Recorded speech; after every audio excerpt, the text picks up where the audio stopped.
Hello. Just to be clear for everyone seeing this, I am a version of Chris Pelkey recreated through AI that uses my picture and my voice profile. I was able to be digitally regenerated to share with you today. But here is insight into who I actually was in real life. Take a look. So you guys might not have heard about this, but we have hit a crucial point in the United States in terms of AI and how it relates to the American criminal justice system. Recently, in an Arizona courtroom out of Maricopa County, we had a victim impact statement that was presented to a judge post-conviction that was actually an AI-generated version of the victim pleading for mercy for his killer in terms of his sentence. And I find this to be absolutely ridiculous that it was allowed. And in addition to that, this creates a bunch of different problems in court cases going forward if the precedent of allowing these types of statements is to stand going forward. Now, we're going to get into this. We are going to break this down. But before we do, I want to thank everybody who supports this channel via actualjusticewarrior.com/join. Give me the money. Give me the money, okay? All right, I'm Chris Pelkey. I served with the United States Army in the infantry. I'm from upstate New York. And what else? Where'd you deploy? Where'd I deploy? I went to Baghdad in 2006, 2008, and then I went to Afghanistan in 09 to 10. I think the number one thing is God. Is having a relationship with the Lord and being close with Him, and that He really is the only answer to every problem we have, everything we go through. We got to do it with Jesus at our side. Everything else I've tried has failed. And aside from that, just like Jesus says, love God and love people. So that video right there of an interview with Christopher Pelkey, who is the victim in this road rage incident turned homicide, is a real video. It's edited in with the AI in order to make this presentation, but I think it's very important for you guys to understand how this AI statement came to be. So obviously we have the case at hand where you have a road rage incident where I believe Christopher Pelkey actually got out of the car, he approached the other vehicle, shots were fired upon him, and he ultimately ended up dying as a consequence of this incident. And to be clear, I actually think them not having a murder conviction in this particular case, because it's obviously an aggravated kind of situation and would definitely be more akin to manslaughter, makes perfect sense. So I'm not saying that the suspect who was convicted of this should go away for life in this particular case, because the charges and the situation just don't meet the level of homicide. This was clearly and obviously a manslaughter, but of course, post this whole thing going down, we ended up in a situation where the family members are asked, in case there's a conviction, to write out what are called victim impact statements. And there's a woman at the center of this who is the sister of this particular man who decided to come up with this AI generation method. And by the way, there's something about this that honestly makes me sick, and I think I really need to get into it. So, as you can see from my video, I recorded in 2021. This here is a true representation of who I was, not how the courtroom portrayed me. So I would like to make my own impact statement. So, hello everybody. Thank you so much for being here today. It means a lot.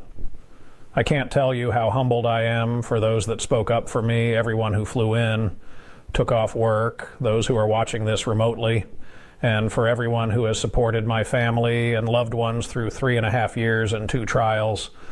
I wish I could be with you all today.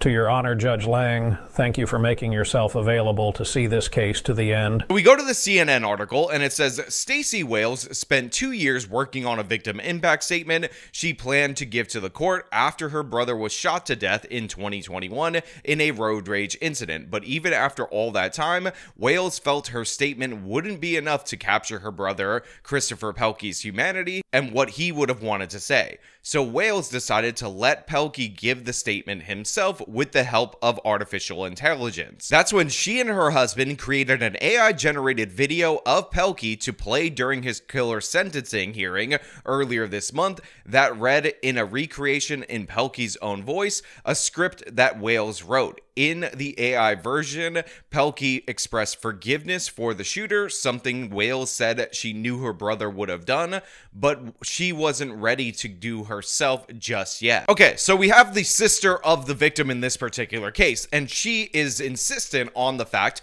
that her brother would have forgiven this person, would have forgiven the man that killed him because he was a Christian, because he was a man of God, and that's where her brother was in her mind, and she didn't want that to not be reflected in this particular court proceeding. But rather than say that in her own victim impact statement, she decided that with her husband, who actually works at an AI corporation, that they would make him say it himself. And to be clear, this is not AI where they take a big summary of what this man was and they generate a natural statement that he would have said. This is the sister's words, her own script being delivered by him to this courtroom. And to me, that seems to be extra egregious and extra ridiculous. And it also is something that makes me want to clarify that if I'm ever murdered by somebody, if somebody ever takes my life, that I definitely 100% wanted to live. I definitely 100% do not forgive the person who killed me. And I definitely 100% disavow any of my family members that forgive the person who wanted to kill me, or that are happening to work for or are married to somebody who's running an AI company, who think that my death is a good opportunity in order to get some publicity for their company because they decided to do something ridiculous and absurd in a courtroom. But even beyond that, even beyond the fact that we have Stacey Wales' husband being in charge of this AI video generation company, and this is actually one big advertisement, I just want to say that obviously we cannot allow this to happen going forward, because in this particular case, there's not an objection from the defense or anything of the sort, because the AI generated image ended up saying, hey, I want mercy for this guy, let him off easy, he's an innocent Baba Angel Aladdin who didn't do nothing wrong, and obviously that is not going to be considered as a violation of the defendant's rights. But what happens when people want to use AI in the other direction, the much more sensible direction, the direction where they don't forgive the person who murdered them, where the AI says, yes, I wanted to live, I definitely didn't want to be killed in this particular situation, and that is put forward before a judge during the victim impact statement period. Obviously, in that particular circumstance, that is going to be used in order to enhance a sentence against somebody, and that will be considered a violation of the defendant's rights in that particular situation. And again, in Arizona, in Maricopa County, because this judge is an absolute dumbass, he has now opened the door for other judges to do this in other situations, which of course is going to lead to improper sentencing, challenges throughout the state Supreme Court, all the way to the high court of the land, and you just can't have this nonsense. If you want to release this statement to the public so they can see it, so they can see what your husband's AI company can do, feel free. I think it's disgusting. I think it's ridiculous. I definitely would not do it, and I definitely would condemn it, even though I understand that it's your family member and you have the right to present yourself in such a way that you think is fitting for that family member. But I find it to be gross, make no mistake about it, but that's on you. But you can't bring it into a courtroom. We need standards for evidence. We need standards for testimony, and yes, that includes victim impact testimony whenever you're trying to sentence somebody. I mean, again, imagine if they brought somebody in who didn't know the victim and they presented themselves as a relative or as a loved one of the victim, and they gave a crazy statement about how sad they were, and that swayed the judge into enhancing a sentence. That swayed the judge into maybe considering the death penalty. Let's say it was in the sentencing phase of this particular case and it was a death penalty case. You think that would stand? You think that would be kosher? Obviously it wouldn't. So you can't open the door in this direction just because in this particular case, this woman wants to advertise her husband's AI company, and in addition to that, they're asking for a lighter sentence. Thank you for listening to everyone today. Thank you for reading the flood of impact statements that came in before today that so many people wrote on my behalf. Every single one of them is meaningful and gives a glimpse into my life with each of them. To Gabriel Horcasitas, the man who shot me. It is a shame we encountered each other that day in those circumstances. In another life, we probably could have been friends. I believe in forgiveness and in God who forgives. I always have, and I still do. Now, I find this also to be gross right here, where they're like, oh, if we met in another way, we would have been friends. And honestly, like, you don't have the right to say that. You don't have the right to script that out and then put it in the mouth of somebody who's shot to death by this individual in this heinous crime and then present it before court. And of course, the judge ended up responding to this. Now, of course, we don't know 100% what went into the sentencing, but I will read you an account from the courtroom of how the judge reacted to this so you guys could tell me what you think about the sentence that was handed down, and of course how the judge spoke about the sentence that he was handing down. According to CNN, Judge Todd Lang of Maricopa County Superior Court ultimately sentenced Pelkey's killer, Gabriel Paul Horasistis, to 10.5 years for manslaughter, although the state had asked for only 9.5 years and 12.5 years in total, including an endangerment charge. The judge said, quote, "I love that AI. Thank you for that," he said during a recording of the hearing. "As angry as you are, and justifiably angry as the family is,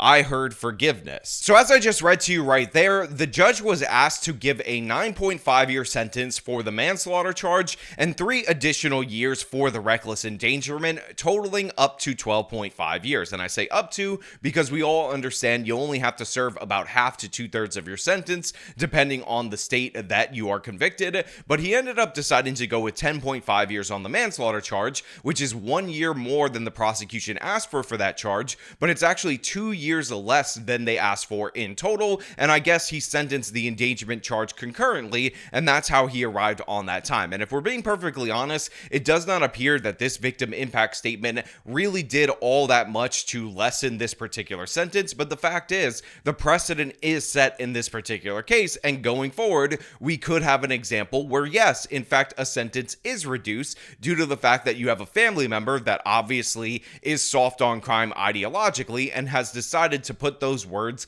in their dead relative's mouth. In addition to that, again, the company connection, getting this out there, getting the news attention behind this, appears to be a secondary motivation for the victim's family because the husband works for a company that produces these types of AIs. Wales and her husband, Tim Wales, work in tech. She said they'd previously created AI video replicas of former CEOs and founders to speak at company conferences. So they decided in the weeks leading up to the sentencing hearing to try to replicate Pelkey in the same way. They used several software platforms, trained on photos and an old video of Pelkey to create an AI replica that was shown in a hearing on May 1st.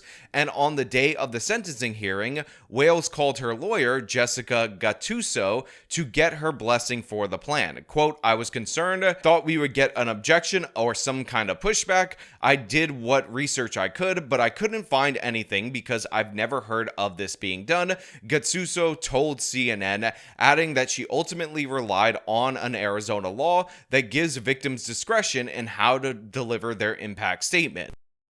To my family and everyone that I've met along the way, it was a lot of fun. You know, I always had a lot of fun. Love each other because you never know how long you have. But make the most of each day and live your life. It is okay to stumble. God has you. Remember, getting old is a gift that not everybody has. So embrace it and stop worrying about those wrinkles. I once played with one of those filters on your phone where you can make yourself look old. I shared it with a cousin of ours years ago. This is the best I can ever give you to what I would have looked like if I got the chance to grow old. Scary, huh? No, really. Thank you to everyone for being here. It means more than you know. Well, I'm gonna go fishing now. Love you all. So this is what I find to be additionally disgusting about this. It would be one thing if they decided to pay a company out of their own pocket in order to produce this, but it appears they work in a company that is trying to sell this to other people, and this was allowed under the guise of an Arizona law that says that victim impact statements can be delivered in the manner that the victim wants them to be delivered. But again, in this particular case, they are putting words in the dead person's mouth, bringing them back to life digitally in order to plead for mercy for the killer, and I find that to be gross. And by the way, I want to make this clear to everybody out there in the audience, this isn't one of those things where we're talking about a partisan issue where the Democrats are in favor of these soft victim impact statements, but the Republicans are against it, because these types of situations have come up in other states in the union. And while Arizona is a purple state that recently went red in the last election, we have the solid blue state, New York State, and the judges had a much different reaction to the attempt to bring back somebody via AI in order to address the court. And honestly, I give a lot of respect to these New York judges for not having that nonsense. In a separate case in New York last month, an appellate judge quickly shut down an attempt by a plaintiff to have an AI-generated avatar argue the case without clarifying that it was not a real person. And just last week, a federal judicial panel advanced a draft rule that would require AI-generated evidence to meet the same reliability standards as evidence from a human expert witness, according to Reuters. So that New York appellate judge said hell no, absolutely not, to this AI-generated nonsense being introduced in their courtroom. But even the federal courts are trying to draft rules about treating AI as if it's an expert witness, and I just want to point out that that's also a direction I'm not willing to go into. But of course, I'm going to leave this here to you guys out there in the audience because I want to know what you guys think about this particular case. Obviously, we have the victim's sister that is behind this AI. We have the company connection in that her and her husband work in tech. But again, it is their right to a certain extent, and I can hear the argument for this, to put words in their dead relative's mouth in a way that it's not for any other random person, if you want to make that argument. I happen to find this disgusting, but of course, I want to know what you guys think down in the comments below. As per usual, if you like the video, show them by leaving a like, subscribe for more content, follow me on the social media, support me via support links in the description of this video. This has been me talking about using an AI-generated victim impact statement. Till next time.